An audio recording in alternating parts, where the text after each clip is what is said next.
जानता है फिर भी इतना शांत बैठा है। तू तो कह रहा था कि उसकी बेटी तेरी पत्नी बनेगी। साहिल ने हैरान होते हुए पूछा। जो कहा है वो होगा, तू बस इंतजार कर। मेरी तो समझ में कुछ नहीं आ रहा, तू करने क्या वाला है? आशीष उसकी ओर देखकर। कुछ नहीं, क्योंकि जब दुश्मन भी तुम्हारी टीम से खेल रहा हो तो कुछ करना नहीं चाहिए, चुपचाप दर्शक बने रहो। साहिल, मतलब मतलब कुछ बहुत बड़ा कुछ प्लान किया है, बैठा है तू। आशीष तेरा मुस्कुरा कर। रिलैक्स, वक्त आने पर सब पता चल जाएगा, तुझे भी और दुनिया को भी। रात से अपने कमरे में चहलकदमी कर रहा था। उसका फोन रिंग होता है। वो तुरंत फोन उठाकर। क्या पता चला? कुछ भी नहीं। वो क्या सोच रहा है इसकी कोई खबर नहीं मुझे। ऐसा कैसे हो सकता है? वो इस तरह शांत बैठा है, मतलब कुछ बड़ा सोचा है उसने। राशन जी झल्लाते हुए बोला। लगता तो ऐसा ही है, पर वो बहुत शातिर है। वो अपने दाहिने हाथ से क्या करता है ये बाएं हाथ को भी खबर नहीं होने देता। फिर भी मैं पता करने की कोशिश करूंगा और पता लगते आपको खबर करूंगा। हाँ, साई की तरह लगे रहना उसके साथ। इतना बोल राजसेन जी ने फोन कट कर देते हैं। साहिल, आशीष, काफी दिन हो गए तुमने नाइट पार्टी के लिए नहीं कहा। आजकल कोई पसंद नहीं आ रहा क्या? आशीष, मुझे एक वक्त में एक ही नशा करना पसंद है। फिलहाल तो अपने दुश्मन को बर्बादी देखने का नशा है और मजा आ रहा है उसमें। साहिल, सच में ऐसा हो या फिर रघुवंशी की पोती से सच में मोहब्बत हो गई है? आशीष ने साहिल की तरफ देखा तो वो मुस्कुरा रहा था। आशीष ने उसे देखते हुए कहा, आशीष चौहान जो काम करता है पूरी शिद्दत से करता है। उसमें किसी चूक की कोई जगह नहीं होती। वो मेरी नफरत के लिए बनी है और उसे वही सहना है। साहिल, नफरत ही मोहब्बत का दूसरा पहलू है। दोनों ही फीलिंग दिल से जुड़ी हैं। किसे पता कब ये अपना रूप बदल ले, क्योंकि नफरत और मोहब्बत में बहुत छोटा सा फासला है। साहिल की बातें सुन आशीष को अवनी की बात याद आ जाती है। वो चिढ़ते हुए बोला, जैसे अवनी को सुना रहा हो, और ये छोटा सा फासला वो कभी तय नहीं कर पाएगी, क्योंकि आशीष चौहान को मोहब्बत शब्द से भी नफरत है। नफरत इंसान को मजबूत बनाती है और मोहब्बत कमजोर, और मेरी जिंदगी में कमजोरी के लिए कोई जगह नहीं। साहिल, देखते हैं, ये तो वक्त बताएगा। खैर इतना तो बता दे, वो दिखती कैसी है? बहुत खूबसूरत है क्या? चल उसकी तस्वीर ही दिखा दे। आशीष, शादी हो जाने दे फिर देख लेना। अरे अभी दिखाने में क्या प्रॉब्लम है? डोंट वरी, नजर नहीं लगाऊंगा। साहिल ने शरारती लहजे में कहा तो आशीष से एक सरसरी निगाह उस पर डाली और बोला, आशीष चौहान की होने वाली पत्नी कोई राह चलती मामूली लड़की नहीं कि जिसे कोई भी नजर लगाता फिरे। उसे कोई तभी देख सकता है जब आशीष चौहान की मंजूरी हो। और सुन, अगर तुझे लगता है कि तू अपनी इन बकवास बातों से मेरे दिल में एहसास ला सकता है तो ये भूल है तेरी। घर जाकर आराम कर, कल से तुझे भी खुलकर मैदान में उतरना है। ओके बॉस, साहिल ने कहा और दोनों घर के लिए निकल पड़े। आशीष अपने घर पहुंचा तो सब और फ्रेश होकर डाइनिंग टेबल पर पहुंचे। सब उसे हैरान नजरों से देख रहे थे। आशीष, चाची माँ जल्दी खाना लाइए, बहुत भूख लगी है। कुसुम जी मुस्कुराकर, हाँ अभी लगाती हूँ। तुमिन्या, भाई आपकी तबीयत तो ठीक है ना? हाँ, लेकिन ऐसे क्यों पूछ रही हो? आराधना, नहीं, आज आप जल्दी घर आ गए ना, शायद हमें डिनर के लिए कुछ देर तो नहीं हो गई। ऐसा भी क्या हुआ जो तुम दोनों ऐसे बात कर रहे हो? काम खत्म हो गया तो जल्दी आ गया। राकेश जी, आज से पहले तो ऐसा कभी नहीं हुआ। चलो शुक्र है, कम से कम एक दिन के लिए ही सही पूरा परिवार साथ बैठ कर खाना तो खा लेगा, वरना पता नहीं ऐसा मौका कब आए। आशीष ने उसकी तरफ देखा, कहीं बात बढ़ ना जाए, इस डर से कुसुम जी बोल पड़ी, ओफो, ये सब खाने के समय ही क्या बातें लेकर बैठ गए। चलिए सब खाना शुरू कीजिए। और आशीष, आज मैंने तेरी फेवरेट कोफ्ते बनाए हैं, खाकर बता कैसा बना है। कुसुम जी उसकी प्लेट में खाना लगाती हुए बोली। आशीष मुस्कुरा दिया और खाने लगा। बहुत अच्छे बने हैं चाची माँ। कुसुम जी मुस्कुरा देती हैं। राकेश जी, कुसुम जी आपके बेटे नवाबजादे कहाँ हैं? जब से आए हैं तब से उनके रंग ढंग बदले हैं, घर में टिकते ही नहीं। आशीष, उसे मैंने ही अपने किसी काम से भेजा है, सुबह तक आ जाएगा। ऑफिस तो उसे तुम बुलाते नहीं। फिर ऐसा कौन सा काम है जो वो करता है? समय आने पर सब पता चल जाएगा आपको। समय आने पर बात ऐसे कह रहे हो जैसे कोई सीक्रेट एजेंट हो। सर चढ़ाकर उसे भी निकम्मा बना रखा है। राकेश जी व्यंग्यात्मक लहजे में कहते हैं। आशीष को बुरा लगता है पर वो बात नहीं बढ़ाता और कुसुम जी से मुस्कुरा कर बोला, चाची माँ, मैं क्या सोच रहा हूँ कि आपकी बात मान लूँ। कुसुम जी, मतलब कौन सी बात? आप चाहती हैं ना कि मैं शादी कर लूँ, तो सोच रहा हूँ कि मान लूँ आपकी बात। सच?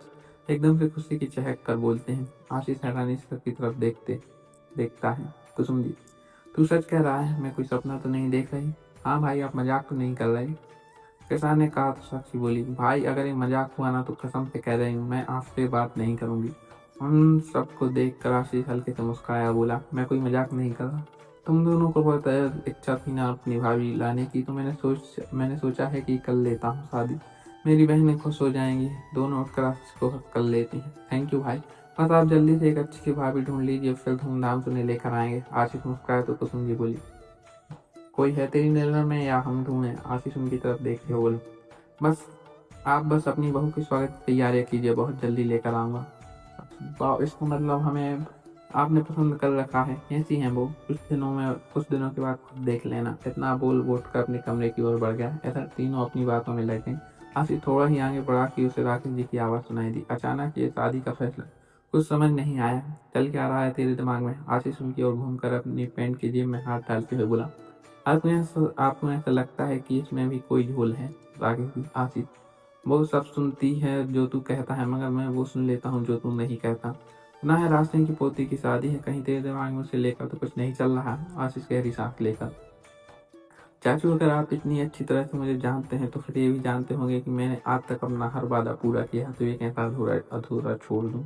तैयारियां कीजिए, रास्ते रघुवंशी की पोती आपकी बहू बनकर बहुत जल्दी घर में आने वाली है। इतना बोल वो आगे बढ़ गया। आशीष, ये जो छोड़ दे, ये दुश्मनी और बढ़ जाएगी बेटा। आशीष कोई जवाब नहीं देता और कमरे में जाकर दरवाजा बंद कर देता है।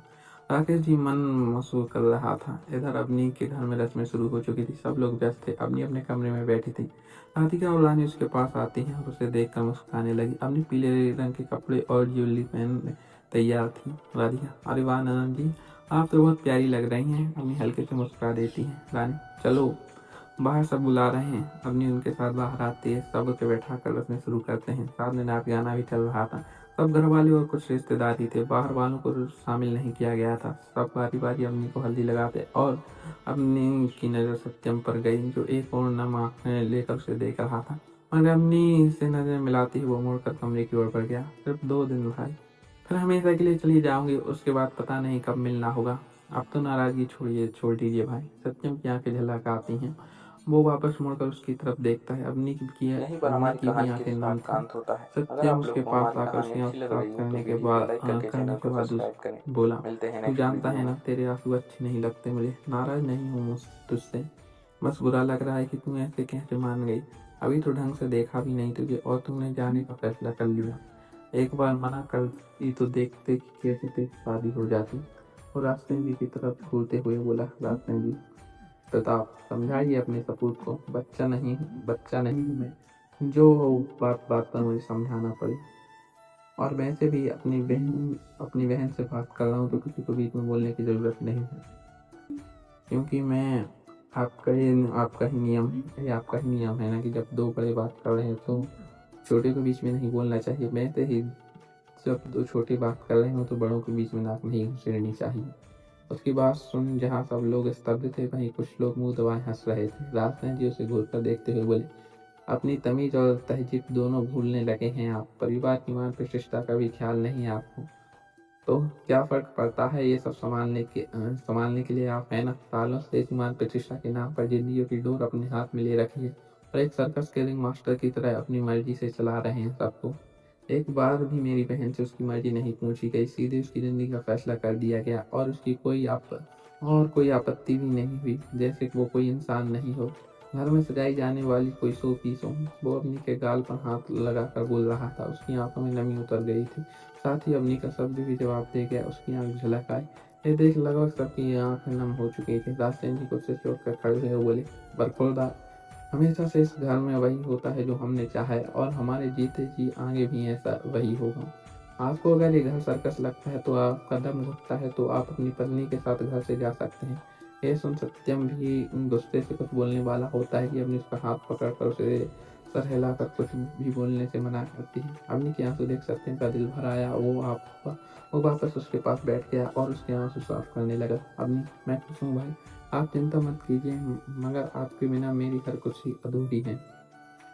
खुशी खुशी विदा कर दीजिए भाई। मैं नहीं चाहती कि मेरे कारण मेरे परिवार या मेरे भाई की कोई भी दुख पहुंचे। आप सब खुश रहेंगे तो मैं भी खुश रहूँगी। यहीं पर हमारी कहानी के इस भाग का अंत होता है। अगर आप लोग को हमारी कहानी अच्छी लग रही है तो वीडियो को लाइक करके चैनल को सब्सक्राइब करें। मिलते हैं नेक्स्ट वीडियो में।